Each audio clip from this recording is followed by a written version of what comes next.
അടിയന്തരാവസ്ഥ കാലത്ത് ഞാൻ 4 മാസം കോഴിക്കോട് സ്പെഷ്യൽ സബ് ജയിലിലാണ് കിടന്നത്. അതിൻ്റെ രസകരമായിട്ടുള്ള സംഗതി, കോഴിക്കോട് ജനറൽ പോസ്റ്റ് ഓഫീസിൻ്റെ ഭിത്തിയിൽ ഇന്ദിരാഗാന്ധി ഗോ ബാക്ക് എന്നും അതേപോലെയുള്ള 1-2 മുദ്രാവാക്യങ്ങൾ എഴുതുന്നുള്ളതാണ് ആരോപണം. അപ്പോൾ അതിന് 2 സാക്ഷികളെ അവർ കോടതിയിൽ വിസ്തരിക്കാൻ കൊണ്ടുവന്നിരുന്നു. ആ സാക്ഷിയുടെ മൊഴി എന്താണെന്ന് വെച്ചാൽ, അവർ ഏതോ ഒരു ബസ്സിൻ്റെ കിളിയാണ് അയാൾ വളാഞ്ചേരി പോയിട്ട് തിരിച്ച് വരികയായിരുന്നു അയാളുടെ ബസ്സിൻ്റെ. ആ ബസ് രാത്രിയിൽ ഇടാറുള്ളത് ഈ പോസ്റ്റ് ഓഫീസിൻ്റെ മുമ്പിൽ ഒഴിഞ്ഞ സ്ഥലമുണ്ട്, അവിടെയാണ്. അങ്ങനെ വന്നിട്ട സമയത്ത് ഞാനും പെരച്ചനും, പെരച്ചനുണ്ടല്ലോ, പിന്നെ കേസരിയിലെ രാജനാണെന്ന് തോന്നുന്നു, ഞങ്ങൾ 3 പേരും കൂടെ അവിടുത്തെ ആ പോസ്റ്റ് ഓഫീസിൻ്റെ മതിലിൽ ഇങ്ങനെ ഇന്ദിരാഗാന്ധി ഗോ ബാക്ക് അങ്ങനെ 1-2 വാചകങ്ങൾ എഴുതുന്നത് കണ്ടു എന്നാണ്. നിങ്ങളെന്തിനാ ഈ രാത്രിയിൽ അവിടെ പോയത് വളാഞ്ചേരിയിൽ നിന്ന് വന്നിട്ട് എന്ന് ചോദിച്ചു പോലീസുകാർ. അതിന് മറുപടിയൊന്നുമില്ല. എൻ്റെ കൂടെ ഉണ്ടായിരുന്ന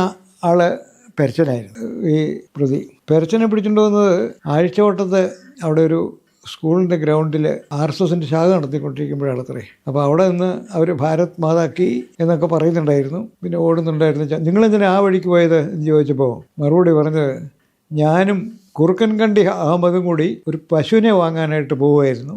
അത് അവിടെ അപ്പുറത്ത് മാങ്കാവിലെ ഭാഗത്ത് അവിടെ ഒരു പശു വിൽക്കാനുണ്ടെന്ന് പറഞ്ഞിട്ട് അത് അന്വേഷിച്ച് പോയതായിരുന്നു. അപ്പോഴാണ് ഇവരിങ്ങനെ ഭാരത് മാതാ കീ എന്നും അതേപോലെ ഇന്ദിരാഗാന്ധി ഡൗൺ എന്നുമൊക്കെ പറഞ്ഞു. എന്തൊക്കെയാണ് ആ കേസിൻ്റെ സാക്ഷി. ഇതാണ് വളരെ രസകരമായിട്ടുള്ള ഒരു സംഗതി. ഈ പോലീസുകാരുടെ ഭാവനാവിലാസം എവിടെ വരെ പോകും എന്നുള്ളതിൻ്റെ ഒരു ലക്ഷണമാണ്. അതാണ് ഒരു ജയിലിൽ കിടക്കുന്ന സമയത്തെ ഒരു അനുഭവം. പിന്നെ ബാക്കി വേറൊരു അനുഭവം കൂടെ ഉള്ളത്, ഈ ജയിലിൽ ഞങ്ങൾക്ക് ചോറ് വിളമ്പാൻ തന്നിരുന്ന ഒരാളുണ്ടായിരുന്നു. അയാളുടെ പേര് അഹമ്മദ് എന്ന് മറ്റാണ്. അയാൾ ഞങ്ങൾക്ക് ചോറ് വിളമ്പിക്കൊണ്ടിരുന്നു. അപ്പോൾ ഞങ്ങൾ RSSൻ്റെ ആൾക്കാരെന്നൊക്കെ അവർക്കറിയാം. വളരെ ബഹുമാനമാണ് നമ്മളോട് കാണിച്ചത്. അത് കഴിഞ്ഞിട്ട് ഞാൻ ജയിലിൽ നിന്ന് പുറത്ത് വന്നതിന് ശേഷം പിന്നെയും ഈ അടിയന്തരാവസ്ഥയ്ക്കെതിരായിട്ടുള്ള പ്രവർത്തനങ്ങളിൽ ഏർപ്പെട്ടിരിക്കുന്ന കാലത്ത് വയനാട്ടിൽ പോയി അവിടെ അമ്പലവയലിനടുത്ത് ഒരു സ്ഥലത്ത് നിന്നും അവിടുന്ന് ഒരു 4 മൈൽ അപ്പുറമുള്ള മറ്റൊരു സ്ഥലത്തേക്ക് ഇങ്ങനെ നടന്നു പോവുകയാണ്. ആരുമില്ല റോഡിൽ, ഞാനും അവിടുത്തെ ഒരു സംഘപ്രവർത്തനം കൂടെ ഉള്ളൂ. ഞങ്ങൾ 2 പേരും പിന്നെ നടന്ന് പോകുന്ന സമയത്ത് എതിരെ 4 പേര് വരുന്നു. ആ കൂട്ടത്തിൽ ഒരാൾ ഞങ്ങൾക്ക് ചോറ് വിളമ്പി തന്ന ആളായിരുന്നു. അയാൾക്കും ഭയങ്കര സന്തോഷമായി.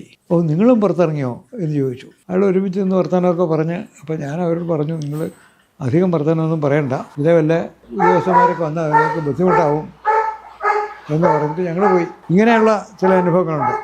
മറ്റൊരനുഭവം, അതും വളരെ രസമാണ്. ഒരു ഓണത്തിൻ്റെ തലേന്ന്, അടിയന്തരാവസ്ഥയിലെ ഓണത്തിൻ്റെ തലേന്ന് ഞാൻ പാലക്കാടായിരുന്നു. പാലക്കാട് ഇങ്ങനെ നടന്നു പോകുമ്പോൾ കൽപ്പാത്തിക്ക് അടുത്ത് വെച്ച് അവിടെ ഒരു ബാലകൃഷ്ണൻ എന്ന് പറഞ്ഞൊരു പഴയ സ്വയംസേവനുണ്ടായിരുന്നു. ഗുരുവായൂർ വെച്ച് എനിക്ക് പരിചയമുള്ള ആളാണ്. ആ ബാലകൃഷ്ണനെ അവിടെ കണ്ടു. അപ്പോൾ ബാലകൃഷ്ണൻ എന്നെ കണ്ടപ്പോൾ സന്തോഷത്തോട് കൂടിയിട്ട്, വരും നമുക്ക് ഇവിടെ പോകാം, വീട്ടിൽ പോകാമെന്ന് പറഞ്ഞ് അയാളുടെ വീട്ടിൽ പോയി. രാത്രിയിൽ അയാൾ സൽക്കരിച്ചു ഇഷ്ടംപോലെ. അങ്ങനെ അവിടെ കിടന്നിട്ട് ഞാൻ പറഞ്ഞു, പിറ്റേ ദിവസം രാവിലെ എനിക്ക് കോഴിക്കോട്ടേക്കാണ് പോകേണ്ടത് എന്ന് പറഞ്ഞ് ഞാൻ ബസ് സ്റ്റാൻഡിൽ വന്ന് ബസ് കയറി. ആ ബസ് മലപ്പുറം വഴിയുള്ള ബസ്സായിരുന്നു. കോട്ടക്കലേക്കാണ് പോകേണ്ടത്. മലപ്പുറം വഴിയുള്ള ബസ്സായിരുന്നു. മണ്ണാർക്കാട് നിന്ന് ആ ബസ്സിൽ കുറേ കോൺഗ്രസ്സുകാർ കയറി. നമ്മുടെ VM സുധീരൻ അവരിൽ പ്രധാനിയായിരുന്നു. അയാളുടെ നേതൃത്വത്തിലാണ് അവർ കയറിയത്. ഈ സുധീരൻ്റെ ബാഗും എൻ്റെ ബാഗും കാഴ്ചയ്ക്ക് ഒരേപോലെയായിരുന്നു. അപ്പോൾ ഞാൻ ബാഗ് മുകളിൽ തട്ടിൽ വെച്ചു, സുധീരനിങ്ങനെ അതിനിപ്പുറത്ത് വെച്ചു. അപ്പോൾ ഞാൻ പറഞ്ഞു, ഈ 2 ബാഗും ഒരേപോലത്തെയാണ്, ചിലപ്പോൾ മാറിപ്പോയാലോ എന്ന് പറഞ്ഞു. അപ്പോൾ അയാളെ എടുത്ത് മാറ്റി വേറൊരു സ്ഥലം. സുധീരൻ്റെ കൂടെ യൂത്ത് കോൺഗ്രസ്സുകാർ കുറേ ഉണ്ട്, ഒരു 10-12 പേരുണ്ട്. അവരെങ്ങനെ അടിയന്തരാവസ്ഥ കാലത്തെ കോൺഗ്രസിൻ്റെ വീരസ്യം പറയുകയാണ് എല്ലാവരും. അതേപോലെ തന്നെ RSSകാർക്ക് പറ്റിയിട്ടുള്ള അമളിയെ പറ്റിയിട്ടും അറസ്റ്റിനെ പറ്റിയിട്ടും ഇന്ദിരാഗാന്ധിയുടെ വീരസ്യങ്ങളൊക്കെ പറഞ്ഞിങ്ങനെ പോവാണ്. അതെല്ലാം കേട്ടു ഞാൻ അവിടെ ഇരുന്നിട്ട്. ഞാൻ ഒന്നും മിണ്ടിയില്ല, സംസാരിച്ചുമില്ല. അപ്പോൾ എനിക്ക് കതറില്ല, അവരൊക്കെ കാതുകാരാണ്. മലപ്പുറത്ത് വന്നു കഴിഞ്ഞപ്പോൾ അവരെല്ലാവരും ഇറങ്ങി. എനിക്ക് മലപ്പുറത്ത് നിന്ന് കോട്ടക്കലേക്കാണ് പോകേണ്ടത്. ആ ബസ് തന്നെ ഞാൻ കോട്ടയ്ക്ക് പോയി. കോട്ടയ്ക്കൽ പോയിട്ട് അവിടെ കോവിലയെ കൊണ്ട് അങ്ങനെ എന്തോ ഒരു ഏറ്റവും താഴത്തെ സ്ഥലമുണ്ട്, ആര്യവിദ്യാലയം കഴിഞ്ഞിട്ട് താഴത്തേക്ക് പോയി. അങ്ങനെ താഴത്തെ സ്ഥലത്ത് വന്നിട്ട് അവിടെ ഒരു പഴയ സ്വയംസേവകൻ്റെ വീട്ടിലാണ് ചെല്ലാമെന്ന് പറഞ്ഞിട്ടുള്ളത്. അവിടെ ചെന്നു. അവരെല്ലാം വൈദ്യന്മാരാണ്. 2 പേര് ഗുരുവായൂരുണ്ട്, ഒരാൾ മെഡിക്കൽ കോളേജിൽ പഠിച്ചിട്ടുള്ളവരുണ്ട്. പിന്നെ മെഡിക്കൽ ഡിപ്പാർട്ട്മെൻറ്റിലാണ് അവർക്ക് ജോലി. ആയുർവേദശാലയിൽ നിന്ന് പഠിച്ചവരാണ് അവരെല്ലാം. അവരുടെ വീട്ടിൽ പോയി. അവരുടെ വീട്ടിൽ ചെന്ന സമയത്ത് അവിടുത്തെ അവരുടെ സ്ത്രീ പറഞ്ഞു, പെങ്ങൾ പറഞ്ഞു, നിങ്ങൾ വരുന്നറിയാമായിരുന്നു, സാറിനോട് ഊണൊക്കെ തയ്യാറാക്കി വെച്ചിട്ടുണ്ട്, കഴിച്ചിട്ട് പോകാമെന്ന് പറഞ്ഞ് കഴിച്ചിട്ട് ഞാൻ അവിടെ കിടന്നുറങ്ങി. മറ്റുള്ളവരൊക്കെ എവിടെ പോയെന്ന് ചോദിച്ചു. അവരൊക്കെ ഓരോരോ പണിക്ക് പോയി എന്ന് പറഞ്ഞു. പിന്നെ അവിടെ കിടന്ന് പിറ്റേ ദിവസം രാമുണ്ണിക്കുട്ടി എന്നാണ് തോന്നുന്നു അയാളുടെ പേര്, അവിടെ ഉണ്ടായിരുന്ന ആ വീട്ടിലെ പേര് രാമുണ്ണിക്കുട്ടി. എന്നിട്ട് അങ്ങനെ അവിടെ കിടന്ന് വൈകുന്നേരം ആയപ്പം ഞാൻ എണീറ്റ് വേറെ സ്ഥലത്തേക്ക് പോയി. അവിടെ തന്നെ നമ്മുടെ ദിവാകരൻ എന്ന് പറഞ്ഞൊരു സ്വയംസേവനുണ്ടായിരുന്നു, അയാളുടെ വീട്ടിൽ പോയിട്ട് അവിടെ ആണ് താമസിച്ചത്. ഇതേപോലെയുള്ള ചില സാധാരണ സംഭവങ്ങളുണ്ട്. പിന്നെ വേറൊരു സംഭവം ഉള്ളത്, അടിയന്തരാവസ്ഥ കാലത്ത് നമ്മുടെ പാർലമെൻറ്റ് മെമ്പറായിരുന്ന കെ നായർ, അയാളാണല്ലോ ഈ രാമക്ഷേത്രം പിടിച്ചെടുക്കാൻ ആദ്യത്തെ നടപടിയെടുത്ത ആൾ. ആ കെ നായർ അവിടെ ആയുർവേദ ചികിത്സയ്ക്ക് വന്ന് താമസിക്കുന്നുണ്ടായിരുന്നു. അയാളും അയാളുടെ ഭാര്യ ശകുന്തള നായരും ഉണ്ടായിരുന്നു. അപ്പോൾ ഒരു 3 ആഴ്ച ആയി.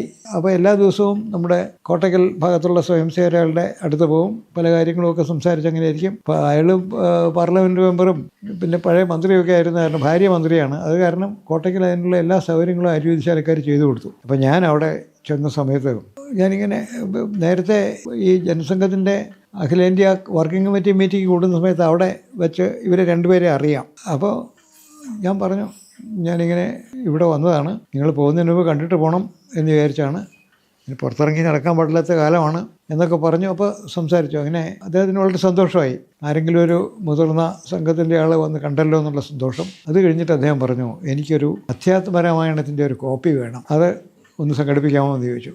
സംഘടിപ്പിക്കാം എന്ന് പറഞ്ഞു. അങ്ങനെ ഒരാളെ പറഞ്ഞയച്ച് അധ്യാത്മരാമായണത്തിൻ്റെ ഒരു കോപ്പി, ആ സമയത്ത് ഈ കർക്കിടക മാസം അല്ലാത്ത കാരണം അത് കിട്ടാൻ കുറച്ച് പ്രയാസം ഉണ്ടായിരുന്നു, എന്നാലും അത് വാങ്ങി അദ്ദേഹത്തിന് കൊടുത്തു. അദ്ദേഹം ഏൽപ്പിച്ച് സന്തോഷത്തോടുകൂടിയിട്ട് പോവുകയും ചെയ്തു. അത് കഴിഞ്ഞ് പിന്നെ അദ്ദേഹം പോകുന്നതിന് മുമ്പ് ആലപ്പുഴയും പോയിരുന്നു എന്നാണ് എൻ്റെ അറിവ്.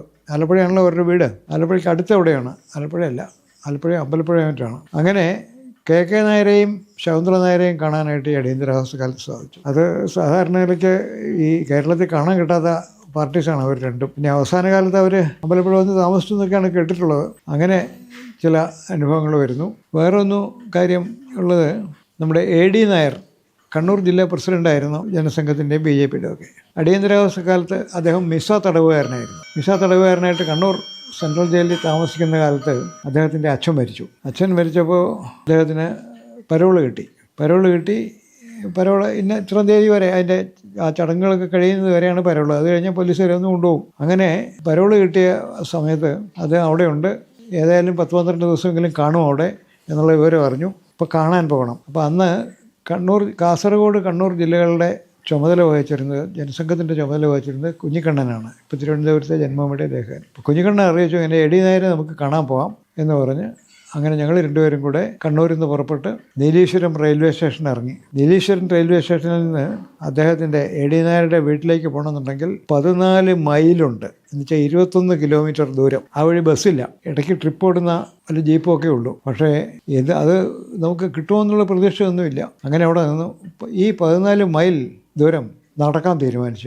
ഞങ്ങൾ രണ്ടുപേരും കൂടെ നടന്നു, കുന്നും മലയൊക്കെ കയറി അവിടെ നടന്ന് ഏതാണ്ട് ഒരു 2-2.5 മണിക്കൂർ എടുത്തു അവിടെ എത്താനായിട്ട്. അങ്ങനെ അവിടെ ചെന്ന് AD നായരുടെ വീട്ടിൽ പോയി. അപ്പോൾ അവസാനത്തെ ചടങ്ങുകൾ നടന്നുകൊണ്ടിരിക്കുകയാണ് അവിടെ, ഈ ബലികർമ്മങ്ങളുടെ. അവിടെ ചെന്നപ്പോൾ ഞങ്ങൾ ആ വീടിൻ്റെ എതിർവശത്തുള്ള പാടത്തിൻ്റെ, ഇപ്പോൾ ഇവിടെ കാണുന്നില്ലേ പാടം, അതേപോലെ അക്കരെ നിന്ന് നടന്നു വരുന്നത് AD നായർ കണ്ടു. AD നായർ കണ്ടിട്ട് ഞങ്ങളെ വിളിച്ച് കൊണ്ടുവന്ന് വീട്ടിൻ്റെ അകത്തിരുത്താനുള്ള ഏർപ്പാടൊക്കെ ചെയ്ത് അങ്ങനെ ഞങ്ങൾ അകത്ത് കയറിയിരുന്നു. പിന്നെ ആ കർമ്മങ്ങളെല്ലാം കഴിഞ്ഞതിന് ശേഷം അതിൻ്റെ മറ്റ് ആഹാരമൊക്കെ കഴിച്ചിട്ട് ഞങ്ങളിരുന്ന് ഇങ്ങനെ വർത്തമാനം പറയുകയാണ്. ഇപ്പോൾ ജയിലിലെ വിശേഷങ്ങൾ അറിയാൻ ഉള്ള താല്പര്യമുണ്ടായിരുന്നു. അപ്പോൾ അവിടെ കണ്ട ഒരു സംഗതി, AD നായർ നല്ലൊരു കലാകാരനാണ്, ചിത്രങ്ങൾ വരയ്ക്കും നല്ലപോലെ. AD നായർ ഒരു വലിയ ഷീറ്റിൽ ജയിലിലെ ചിത്രങ്ങൾ വരച്ച് കൊണ്ടുവരുന്നുണ്ട്. അതിൽ ഈ ഊണ് കഴിക്കുന്ന സമയത്ത്, അതേപോലെ വെറുതെ നടക്കുന്ന സമയത്ത്, എന്തെങ്കിലും പുസ്തകം വായിക്കുന്ന സമയത്തൊക്കെയുള്ള ഓരോരുത്തരുടെ ചിത്രങ്ങൾ കളർ പെൻസിൽ ഉപയോഗിച്ച് വരച്ചിരിക്കുകയാണ്. അതിൽ ഓരോരുത്തരെയും നമുക്ക് കണ്ടാൽ തിരിച്ചറിയാം അവരുടെ ആ പ്രവൃത്തി ചെയ്യുന്ന സമയത്ത് അവരുടെ ശ്രദ്ധ, ഇതെല്ലാം AD നായരുടെ ചിത്രത്തിൽ വളരെ ക്ലീനായിട്ട് കണ്ടിട്ടുണ്ട്. അപ്പോൾ അങ്ങനെയുള്ള ഒരു അനുഭവം. ഇതൊക്കെ കഴിഞ്ഞ് അദ്ദേഹം സംസാരിച്ചു. എന്നിട്ട് ആ വരമ്പ്, അദ്ദേഹത്തിൻ്റെ വീടിന് എതിർവശത്തുള്ള നീണ്ട പാടം, ആ പാടത്തിൻ്റെ വരമ്പ്, ആ വരമ്പത്തോടെ നടക്കുന്ന ആളുകൾ, അവിടെ കതിരാവാറായ നെല്ല്, ഇതൊക്കെ അതിൻ്റെ സ്വാഭാവികമായിട്ടുള്ള നിറത്തിൽ തന്നെ വരച്ചിരിക്കുന്നു. അത് കഴിഞ്ഞിട്ട് ഊണൊക്കെ കഴിഞ്ഞു. പിന്നെ ഞങ്ങൾക്ക് അടുത്ത ട്രെയിൻ കിട്ടുന്നതിന് മുമ്പ് നീലേശ്വരം സ്റ്റേഷനിലെത്തണം. ഈ 16 മൈൽ നടക്കണം. പിന്നെ അവിടെ ഇങ്ങൊരു വാഹനവും വരില്ല. എന്നിട്ട് പിന്നെ അവിടുന്ന് ഈ 16 മൈൽ ദൂരം ഞങ്ങൾ രണ്ടുപേരും കൂടെ നടന്ന് നീലേശ്വരത്തെത്തി ട്രെയിൻ കയറി പയ്യന്നൂർ വന്ന് അവിടെ നമ്മുടെ പഴയ പ്രവർത്തകൻ്റെ വീട്ടിൽ താമസിച്ചു. ഇത് ആ അടിയന്തരാവസ്ഥ കാലത്തെ മറക്കാനാവാത്ത ഒരു സംഭവമാണ്.